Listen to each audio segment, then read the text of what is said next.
श्री शिवाय नमस्तभ्यम। ओम नमः शिवाय। जिस प्रकार इस ब्रह्मांड का ना कोई अंत है ना कोई शुरुआत, उसी प्रकार शिव अनादि है।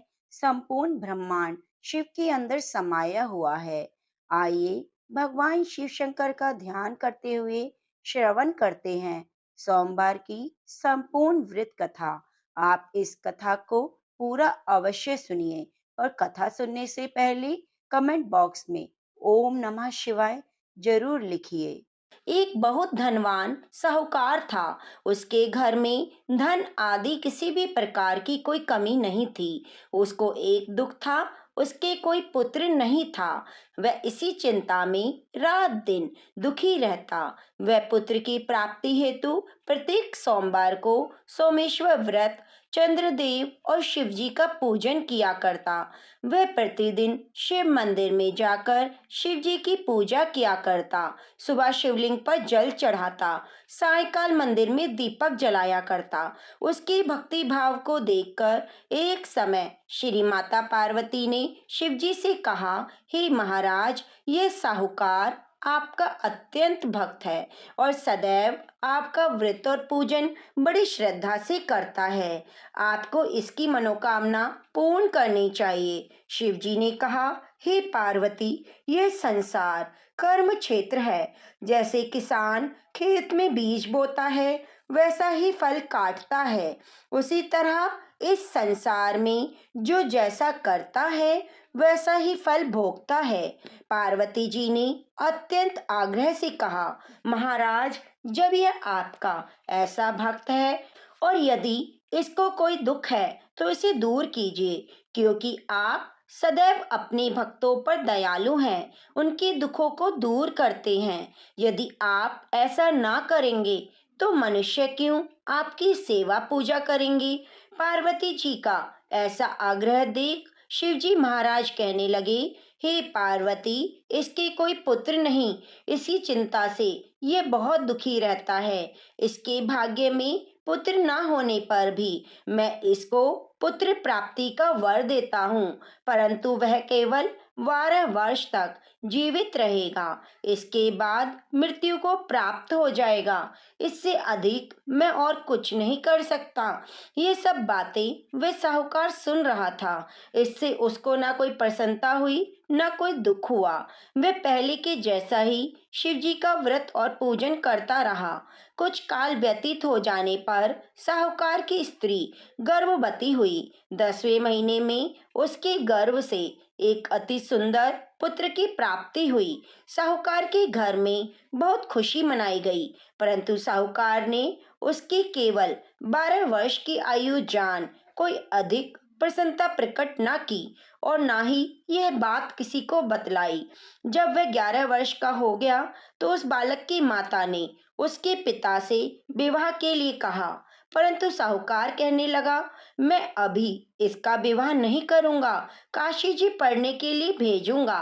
फिर साहूकार ने अपने साले यानी कि बालक के मामा को बुलाया और बहुत सा धन देकर कहा, तुम इस बालक को काशी जी पढ़ने ले जाओ। रास्ते में जिस स्थान पर भी जाना, यज्ञ करते और ब्राह्मणों को भोजन कराते जाना। वह दोनों मामा भांजे सब जगह सब प्रकार के यज्ञ कराते और ब्राह्मणों को भोजन कराते हुए जा रहे थे। रास्ते में उनको एक शहर पड़ा। उस शहर के राजा की कन्या का विवाह था। दूसरे राजा का लड़का जो विवाह करने के लिए आया था, वह एक आंख से काना था। उसके पिता को इस बात की बड़ी चिंता थी कि कहीं वर को देखकर कन्या के माता पिता विवाह में किसी प्रकार की अड़चन पैदा ना कर दे। इस कारण जब उसने अति सुंदर सेठ के लड़के को देखा तो मन में विचार किया, क्यों ना इस लड़के को वर के कपड़े पहना घोड़ी पर चढ़ा ले जाएं। बड़ी सुंदरता से सब कार्य हो गए। वर के पिता ने सोचा, यदि विवाह कार्य भी इसी लड़के से करा दिया जाए तो क्या बुराई है। ऐसा विचार कर राजा ने लड़के और उसके मामा से कहा, यदि आप फेरों और कन्यादान का काम भी करा दें तो बहुत कृपा होगी। हम इसके बदले आपको बहुत सारा धन देंगे। उन्होंने भी स्वीकार कर लिया। विवाह कार्य बहुत अच्छी तरह से हो गया, परंतु जिस समय लड़का जाने लगा तो उसने राजकुमारी की चुनरी के पल्ले पर लिख दिया, तेरा विवाह तो मेरे साथ हुआ है, परंतु जिस राजकुमार के साथ तुमको भेजेंगे वह एक आंख से काना है। मैं तो काशी जी पढ़ने जा रहा हूँ। उस राजकुमारी ने जब चुनरी पर ऐसा लिखा हुआ पाया तो उसने राजकुमार के साथ जाने से मना कर दिया और कहा कि मेरा पति यह नहीं है, मेरा विवाह इसके साथ नहीं हुआ। मेरा विवाह जिसके साथ हुआ है वह तो काशी जी पढ़ने गया है। राजकुमारी के माता पिता ने अपनी कन्या को विदा नहीं किया। बारात वापस चली गई। उधर वह सेठ का लड़का और उसका मामा काशी जी पहुंच गए। वहां जाकर उन्होंने यज्ञ करना और लड़के ने पढ़ना शुरू कर दिया। जब लड़के की आयु 12 वर्ष की हो गई, उस दिन भी उन्होंने यज्ञ रचा रखा था। लड़के ने अपने मामा से कहा, मामा जी आज तो मेरी तबीयत ठीक नहीं। मामा ने कहा, अंदर जाकर सो जाओ। लड़का अंदर जाकर सो गया। थोड़ी देर में उसके प्राण निकल गए। जब उसके मामा ने आकर देखा कि वह तो मुर्दा पड़ा है, उसको बहुत दुख हुआ। उसने सोचा, मैं अभी रोना पीटना मचा दूंगा तो यज्ञ का कार्य अधूरा रह जाएगा। इसलिए उसने जल्दी से यज्ञ का कार्य समाप्त कर ब्राह्मणों के जाने के बाद रोना पीटना आरंभ किया। संयोगवश उसी समय शिव पार्वती उधर से जा रहे थे। जब उन्होंने जोर जोर से रोने पीटने की आवाज सुनी तो पार्वती जी कहने लगी, महाराज कोई दुखिया रो रहा है, इसके कष्ट दूर करो। तब शिवजी बोले, इसकी आयु इतनी थी सो भोग चुका। पार्वती जी ने कहा, महाराज कृपा करके इस बालक को आयु दो, नहीं तो इसके माता पिता तड़प तड़प कर मर जाएंगे। पार्वती जी के इस प्रकार बार बार आग्रह करने पर शिवजी ने उसको वरदान दिया और शिवजी महाराज की कृपा से लड़का जीवित हो गया। शिव पार्वती कैलाश चले गए। कुछ दिन बाद लड़का और मामा उसी प्रकार यज्ञ करते हुए अपने घर की ओर चल पड़े। रास्ते में उसी शहर में आए जहां विवाह हुआ था। वहां आकर उन्होंने यज्ञ किया। लड़के का ससुर यज्ञ में आया। उसने लड़के को पहचान लिया और अपने महल में ले जाकर बड़ी खातिर की। कुछ दिन बाद बहुत से दास दासियों के सहित आदर पूर्वक लड़की और जमाई को विदा किया। जब वे अपने शहर के निकट आए तो मामा ने कहा, मैं तुम्हारे घर जाकर सबको खबर कर आता हूँ। उस समय लड़के के माता पिता अपने घर की छत पर बैठे हुए थे। उन्होंने प्रण किया कि यदि हमारा पुत्र सकुशल घर आएगा तो हम राजी खुशी नीचे आ जाएंगे, नहीं तो छत से कूदकर अपने प्राण दे देंगे। इतने में लड़के के मामा ने आकर समाचार दिया, आपका पुत्र आ गया है। परंतु उनको विश्वास नहीं आया। तब उसके मामा ने शपथ पूर्वक कहा कि आपका पुत्र अपनी स्त्री के साथ बहुत सारा धन लेकर आया है। तो सेठ ने आनंद के साथ उसका स्वागत किया और बड़ी प्रसन्नता के साथ रहने लगे। इसी प्रकार जो कोई भी सोमवार के व्रत को विधि विधान से करता है, कथा को पढ़ता है, सुनता है, भगवान शंकर, माँ गौरा पार्वती उसके सभी दुखों को दूर करके मनोकामनाओं की पूर्ति करते हैं। तो प्रेम से बोलिए, ओम नमः शिवाय। माँ गौरा पार्वती की जय हो। प्रिय भक्तजनों, अब श्रवण करते हैं 16 सोमवार की व्रत कथा। त्रिलोक्य भ्रमण करते हुए एक समय भूतनाथ महादेव माता पार्वती के साथ मृत्यु लोक में पधारे। वहां वे भ्रमण करते करते विदर्भ देशांतर्गत अमरावती नाम की अति रमणीक नगरी में पहुंचे। अमरावती नगरी अमरापुरी के सदृश सब प्रकार के सुखों से परिपूर्ण थी। उसमें वहां की महाराज का बनाया हुआ अति रमणीक शिवजी का मंदिर बना हुआ था। उसमें कैलाशपति अपनी धर्म पत्नी के साथ निवास करने लगे। एक समय माता पार्वती अपने प्राण प्रिय को प्रसन्न देख मनोविनोद करने की इच्छा से कहने लगी, हे महाराज, आज तो हम तुम दोनों चौसर खेलेंगे। शिवजी ने प्राण प्रिय की बात को मान लिया। वे चौसर खेलने लगे। उसी समय मंदिर का पुजारी ब्राह्मण मंदिर में पूजा करने आया। माता ने ब्राह्मण से प्रश्न किया, पुजारी बताओ, इस बाजी में दोनों में किसकी जीत होगी? ब्राह्मण बिना विचारे ही बोल उठा, महादेव की जीत होगी। थोड़ी देर में बाजी समाप्त हो गई और माँ पार्वती की विजय हुई। अब तो पार्वती जी ने ब्राह्मण को झूठ बोलने के अपराध के कारण श्राप दे दिया। तब महादेव जी पार्वती जी को बहुत समझाने लगे, परंतु उन्होंने ब्राह्मण को कोढ़ी होने का श्राप दे ही दिया। कुछ समय में पार्वती जी के श्राप बस पुजारी के शरीर में कोढ़ पैदा हो गया। इस कारण पुजारी अनेक प्रकार से दुखी रहने लगा। उसे कष्ट पाते पाते बहुत दिन बीत गए। एक दिन देवलोक की अप्सराएं शिवजी की पूजा करने उस मंदिर में पधारी और पुजारी के कोढ़ को देखकर बड़े दया भाव से रोगी होने का कारण पूछने लगी। पुजारी ने निसंकोच सब बातें उनसे कह दी। तब वे अप्सराएं बोली, हे पुजारी, तुम अधिक दुखी मत होना। भगवान शिव जी तुम्हारे सभी कष्ट दूर करेंगे। तुम सभी व्रतों में श्रेष्ठ 16 सोमवार का व्रत भक्ति भाव के साथ करो। तब पुजारी अप्सराओं से हाथ जोड़ विनय भाव से 16 सोमवार की विधि पूछने लगा।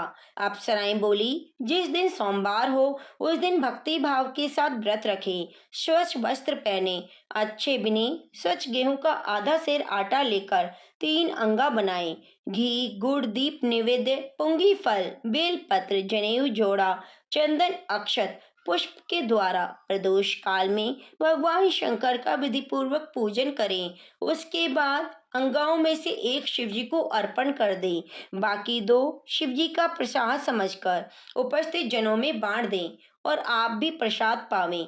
इस विधि से 16 सोमवार व्रत करें।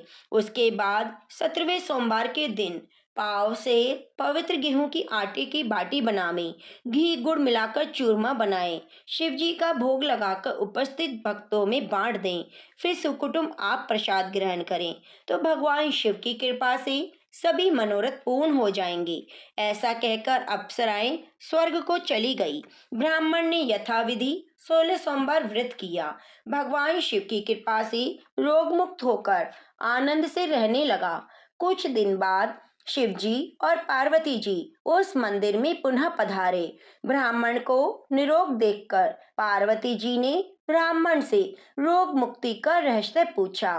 ब्राह्मण ने 16 सोमवार व्रत की विधि बताई। अब तो पार्वती जी ने ब्राह्मण से व्रत के बारे में जानकर स्वयं भी इस व्रत को किया। व्रत के प्रभाव से उनके रूठे हुए पुत्र स्वामी कार्तिकेय स्वयं माता के पास मिलने आए। कार्तिकेय को अपने इस विचार परिवर्तन का रहस्य जानने की इच्छा हुई। माता से बोले, हे माता, आपने कौन सा उपाय किया जिससे मेरा मन आपकी ओर आकर्षित हुआ? माता ने 16 सोमवार की कथा उनको कह सुनाई। तब कार्तिकेय बोले, हे माता, मैं भी इस व्रत को विधि पूर्वक करूंगा, क्योंकि मेरा प्रिय मित्र ब्राह्मण बहुत दुखी दिल से परदेश गया है। मुझे उससे मिलने की प्रबल इच्छा है। तब कार्तिकेय जी ने इस व्रत को किया और उसका प्रिय मित्र वापस आ गया। मित्र ने आकस्मिक मिलन का भेद कार्तिकेय जी से पूछा। बोले, हे मित्र, हमने तुम्हारे आने की इच्छा से 16 सोमवार का व्रत किया। यह उसी का प्रभाव है। ब्राह्मण का पुत्र अपने विवाह की इच्छा से इस व्रत की विधि पूछने लगा और उसने भी इस व्रत को किया। कुछ समय बाद ब्राह्मण किसी कार्यवश विदेश गया। वहां के राजा की पुत्री का स्वयंवर था। राजा ने प्रण किया, जिस राजकुमार के गले में सब प्रकार से श्रृंगारित हथनी माला डालेगी, मैं उसी के साथ अपनी पुत्री का विवाह करूंगा। शिवजी की कृपा से ब्राह्मण भी स्वयंवर देखने की इच्छा से राजसभा में एक और बैठ गया। नियत समय पर हथनी आई। उसने जयमाला उस ब्राह्मण के गले में डाल दी। राजा ने प्रतिज्ञा के अनुसार बड़ी धूमधाम से कन्या का विवाह उस ब्राह्मण के साथ कर दिया और बहुत सा धन सम्मान दिया।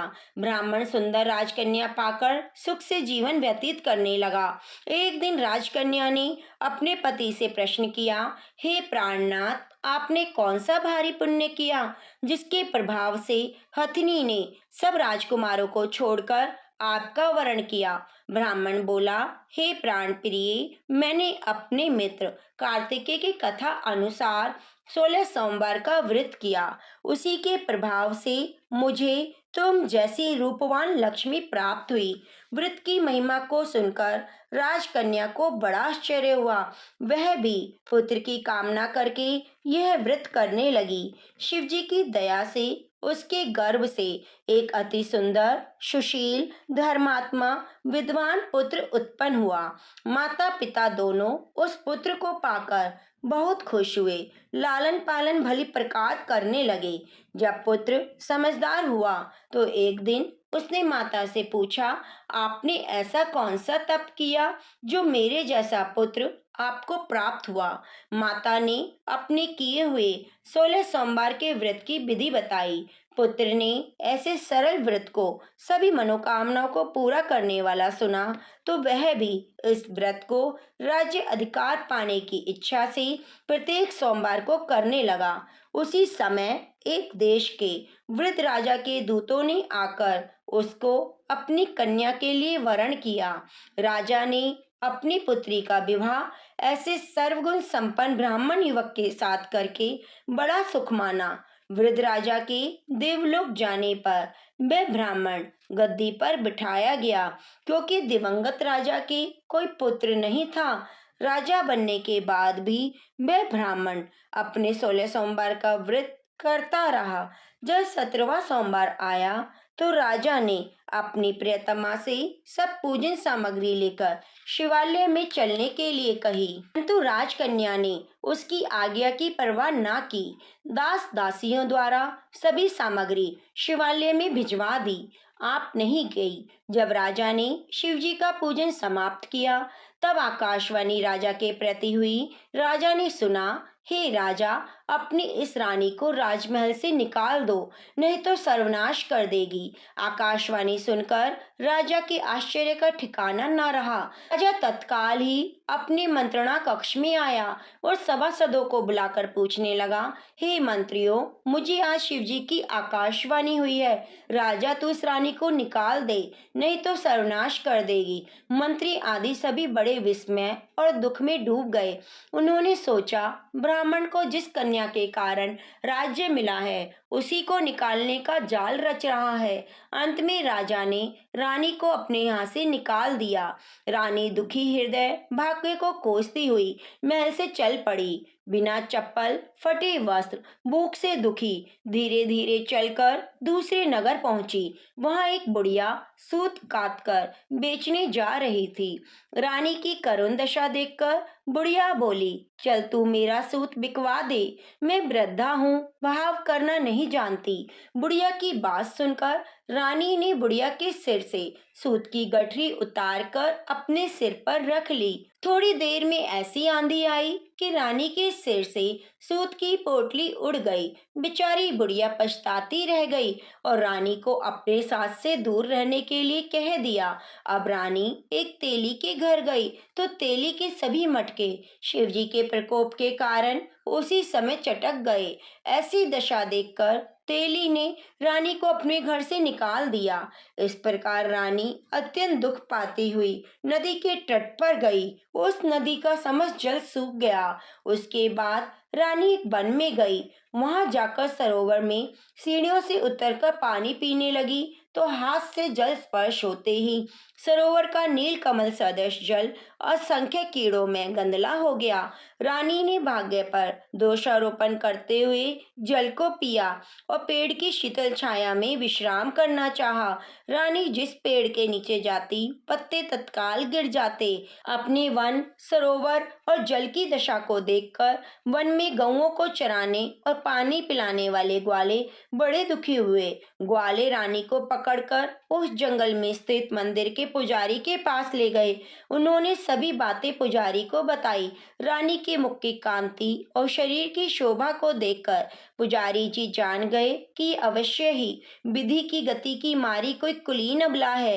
यह सोचकर पुजारी ने रानी से कहा, हे पुत्री, मैं तुम्हें अपनी पुत्री के समान रखूंगा।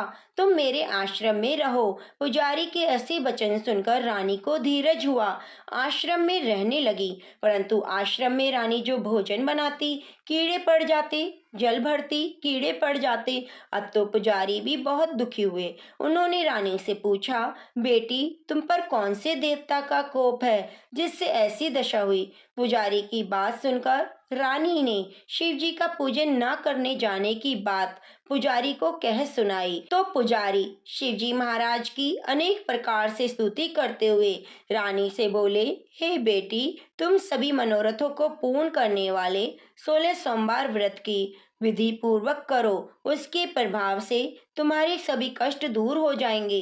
पुजारी की बात सुनकर रानी ने 16 सोमवार का व्रत विधिवत संपन्न किया। 17वें सोमवार को पूजन के प्रभाव से राजा के हृदय में विचार उत्पन्न हुआ कि रानी को गए बहुत समय व्यतीत हो गया है।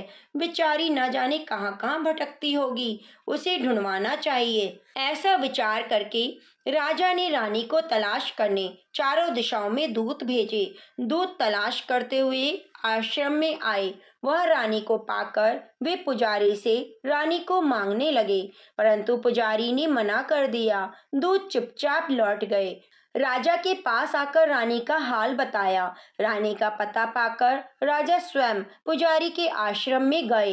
पुजारी से प्रार्थना करने लगे, महाराज, जो बाई जी आपके आश्रम में रहती है वह मेरी पत्नी है। शिव जी के प्रकोप से मैंने उसको त्याग दिया था। अब शिव जी का प्रकोप शांत हो गया है। मैं इसे लिवाने आया हूँ। आप मेरे साथ जाने की आज्ञा दें। पुजारी ने रानी को राजा के साथ जाने की आज्ञा दी। रानी प्रसन्न होकर राजा के साथ महल में आई। नगर में अनेक प्रकार के बधावे बजने लगे। नगर निवासियों ने नगर को तोरण और बंदरवारों से सजाया। घर घर में मंगल गान होने लगे। पंडितों ने वेद मंत्रों का उच्चारण किया। शिव जी की कृपा से बड़ी धूमधाम से रानी ने पुनः अपनी राजधानी में प्रवेश किया। महाराज ने ब्राह्मणों को दान देकर संतुष्ट किया। खूब धन धान्य के भंडारे भरे। नगर में स्थान स्थान पर सदा व्रत खिलवाए, जहाँ भूखों को खाना मिलता था। इस प्रकार राजा शिव जी का कृपा पात्र हो राजधानी में रानी के साथ अनेक प्रकार के सुखों को भोगकर आनंद से जीवन व्यतीत करने लगा। अब तो राजा रानी प्रत्येक सोमवार व्रत करने लगे। लोक में अनेक सुखों को भोगने के बाद शिवपुरी को प्राप्त हुए। ऐसे ही जो मनुष्य मनसा वाचा कर्मणा भक्ति सहित 16 सोमवार का व्रत और शिव जी का पूजन करता है, वह इस लोक में समस्त सुखों को भोगकर शिवपुरी को प्राप्त होता है। यह व्रत मनसा वाचा कर्मणा सभी मनोरथों को पूर्ण करने वाला है। तो प्रेम से बोलिए, ओम नमः शिवाय। श्री शिवाय नमस्तभ्यम। सर्व मंगल मांगल्ये शिवे सर्वार्थ साधिके शरण्ये त्र्यंबके गौरी नारायणी नमोस्तुते। प्रिय भक्तजनों, अब श्रवण करते हैं शिव महापुराण कथा। कहा जाता है प्रदोष के दिन शिव पुराण की कथा का श्रवण करने से हमारी सभी कष्ट दूर हो जाते हैं और भगवान शिव का पद प्राप्त होता है। शिव पुराण की कथा के अनुसार एक बार बाशकल नामक गांव में बिनु नाम का ब्राह्मण रहता था। वह बड़ा ही दुरात्मा और महापापी था। उसकी स्त्री बहुत सुंदर थी, लेकिन वह कुमार्ग पर ही चलता। उसकी पत्नी का नाम चंचुला था। वह सदैव धर्म के पालन में लगी रहती। इस तरह कुकर्म में लगे हुए उस ब्राह्मण के साथ उसे बहुत वर्ष बीत गए। अपने धर्म के नष्ट होने के डर से कभी भी अपने धर्म से वह विचलित नहीं हुई। लेकिन उसका पति तो दुराचारी था, इसलिए दुराचारी पति की आचरण से प्रभावित होकर वह स्त्री भी अपने पति की तरह ही दुराचारिणी हो गई। बहुत समय बीत जाने के बाद वह दूषित बुद्धि वाला दुष्ट ब्राह्मण समय के अनुसार मृत्यु को प्राप्त होकर नरक में चला गया। बहुत दिनों तक नरक के दुख भोग कर वह पापी एक भयंकर पिशाच हो गया। दूसरी तरफ उस दुराचारी पति की मृत्यु के बाद चंचुला बहुत समय तक अपने पुत्रों के साथ अपने घर में ही रहती। एक दिन ईश्वर कृपा से वे अपने भाई बंधुओं के साथ एक तीर्थ क्षेत्र में चली गई। तीर्थ यात्रियों के साथ जब उसने तीर्थ के इस जल में स्नान किया और अपने भाइयों के साथ इधर-उधर घूमने लगी, वहां उसने एक देव मंदिर में एक ब्राह्मण को भगवान शिव की परम पवित्र उत्तम पौराणिक कथा कहते हुए सुना। वह ब्राह्मण कह रहे थे, जो स्त्रियां और पुरुषों के साथ व्यभिचार करती हैं, यमराज के दूत उन्हें बहुत कष्ट देते हैं। ऐसा सुनकर चंचुला भय से कांपने लगी। उसने विचार किया, उसने तो अपने पति के साथ बहुत पाप किए, तो उसे भी उन पापों का दंड भोगना पड़ेगा। इसके बाद उसे चैन नहीं आया। उसने उस ब्राह्मण से विनती की, हे प्रभु, मेरे ऊपर आप कृपा करें और मेरा उद्धार करें। मैं आपके प्रवचन सुनकर भय से कांप रही हूँ और इस संसार में मुझे वैराग्य हो रहा है। मैंने जीवन भर दुराचार किया, न जाने मेरे मरने के बाद मुझे कैसी-कैसी घोर यातनाएं सहन करनी पड़ेंगी। कौन मेरा साथ देगा? यमराज के उन भयंकर दूतों को मैं कैसे देख पाऊंगी? हे प्रभु, आप मेरा कल्याण करें। चंचुला के इन वचनों को सुनकर ब्राह्मण बोले, हे चंचुला, यह तो बहुत बड़े सौभाग्य की बात है कि भगवान शंकर की कृपा से शिव पुराण की कथा को सुनकर तुम्हारा मन समय पर ही सावधान हो गया। उसके बाद ही पाप करने वाले पापियों के लिए ये सबसे बड़ा प्रायश्चित है। साधु संतों ने भी पश्चाताप को ही समस्त पापों का नाश करने वाला बताया है। पश्चाताप से ही पापों की शुद्धि होती है। जो पश्चाताप करता है वही समस्त भय से मुक्त होकर निर्भय हो जाता है। इसलिए ब्राह्मण पत्नी, तुम विषयों से अपने मन को हटाओ और भक्ति भाव से भगवान शंकर की इस पावन कथा को सुनो। इस कथा को सुनने से तुम्हारे चित्त की शुद्धि होगी और तुम्हें मोक्ष की प्राप्ति हो जाएगी। ऐसा सुनने के बाद उस चंचुला ने भगवान शिव पुराण की कथा को सुनने की इच्छा से मन में उस ब्राह्मण देव की सेवा का संकल्प लिया और उन्हीं के साथ रहने लगी। उसके बाद शुद्ध बुद्धि वाले उस ब्राह्मण ने उस स्त्री यानी चंचुला को शिव पुराण की समस्त कथा सुनाई। उसके बाद समय का चक्र पूरा होने के बाद भक्ति, ज्ञान और वैराग्य से युक्त चंचुला ने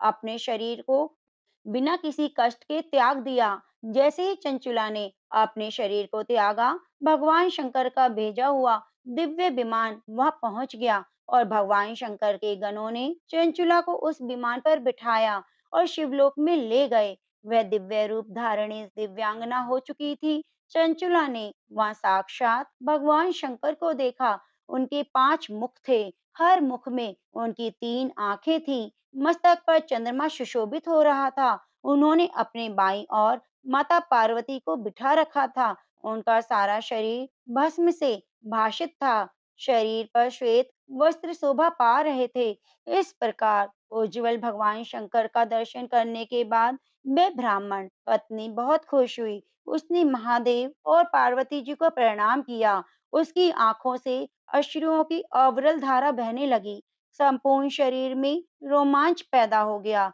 और माता पार्वती भगवान शंकर ने बड़ी करुणा से अपने पास बुलाया, उसकी ओर देखा और माता पार्वती ने चंचला को प्रेम पूर्वक अपनी सखी बना लिया।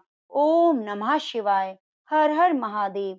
जो मनुष्य प्रदोष काल में अथवा नित्य इस कथा का श्रवण करता है, वह सभी कष्टों से मुक्त हो जाता है और परम पद को प्राप्त होता है।